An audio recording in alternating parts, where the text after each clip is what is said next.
حضرت خالد فرماتے ہیں ہر تیر کے بعد میری تمنا ہوتی کہ میں جام شہادت نوش کروں، لیکن نہیں، جب آپ کی آخری عمر ہوئی اور آپ بستر پر آرام فرما تھے، موت کے آثار نظر آئے، بستر پر موت آ رہی ہے، آپ اپنے گھر میں انتقال کیے، کسی جنگ میں نہیں۔ اس وقت حضرت خالد بن ولید نے کہا تھا دنیا کو میسج دے دو، دنیا کو سنا دو، جو لوگ ڈرتے ہیں جہاد سے، اگر جہاد میں ہی موت آنی ہوتی تو خالد بن ولید سب سے پہلے چلا جاتا۔ 125 جنگیں لڑنے والا، ہر علاقے میں موت کو ڈھونڈتا رہا، لیکن موت نہیں آئی، موت کبھی نہیں آئی، اس لیے کہ اللہ تبارک و تعالیٰ انہیں جنگوں میں موت نہیں دینا چاہتا، کیونکہ میرے نبی کی زبان سے جو نکلا تھا، کیا ان کے لیے یہ لفظ نکلا تھا کہ یہ اللہ کی لٹکتی ہوئی تلوار ہے، سیف اللہ ہے، اگر یہ کسی جنگ میں شہید ہو جاتے، کسی کافر کے مارنے سے ختم ہو جاتے، تو دنیا بعد میں یہ کہتی کہ اللہ کی تلوار ٹوٹ گئی، اللہ کی تلوار کو کسی نے توڑ دیا۔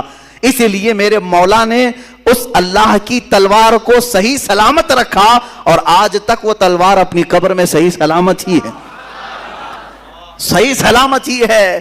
یہ اس بات کا بھی اشارہ ہے کہ رسول اللہ نے جسے اللہ کی تلوار کہا وہ ٹوٹی نہیں ہے، وہ کبھی بھی پھر سے واپس امت میں بیدار ہو سکتی ہے، ہو سکتی ہے۔ اسی لیے اقبال نے کہا تھا نکل کے صحرا سے جس نے الٹ دیا تھا تخت روما کو، نکل کے صحرا سے جس نے الٹ دیا تھا تخت روما کو، سنا ہے قدسیوں سے میں نے کہ وہ شیر پھر ہوشیار ہوگا، سنا ہے قدسیوں سے میں نے کہ وہ شیر پھر ہوشیار ہوگا، وہ شیر انشاءاللہ العزیز اسی امت میں ہوشیار ہوگا۔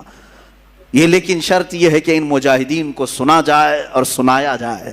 سیدنا خالد بن ولید رضی اللہ تعالیٰ عنہ، میں مختصر چل رہا ہوں، باقی جوانوں کی ذمہ داری ہے کہ وہ پھر اپنے مطالعے کو وسیع کریں اور ان کو سرچ کریں اور پڑھیں، کتابوں میں ان کو نکالیں، ان صحابہ کو۔ صحابہ اکرام رضوان اللہ تعالیٰ علیہ مجمعین میں حضرت مصعب بن عمیر رضی اللہ تعالیٰ عنہ سفیر اسلام ہیں۔ سفیر اسلام کس کو کہتے ہیں؟ ایمبیسیڈر حضور پاک صلی اللہ تعالیٰ علیہ وسلم کے۔ حضرت جعفر طیار رضی اللہ تعالیٰ عنہ سفیر اسلام ہیں، حضور صلی اللہ تعالیٰ علیہ وسلم کے پاس سے خط لے کر کے جاتے تھے۔ کہاں جاتے تھے؟ کہاں جاتے تھے؟ چوک میں، محلے میں کھڑے ہو کر درس دینے کے لیے نہیں، وہ صحابہ لے کر سیدھے بادشاہوں کے تخت کے سامنے کھڑے ہوتے، بڑے بڑے جو بادشاہ تھے۔ یہ صحابہ کہاں کہاں گئے؟ مصر کے بادشاہ کے پاس گئے، روم کے بادشاہ کے پاس، ایران کے بادشاہ کے پاس، یہ سب خطوط لے کر بحرین کے بادشاہ کے پاس، جتنے اس وقت بادشاہ تھے، یہ صحابہ یا تو اکیلے ہوتے یا دو لوگ ہوتے،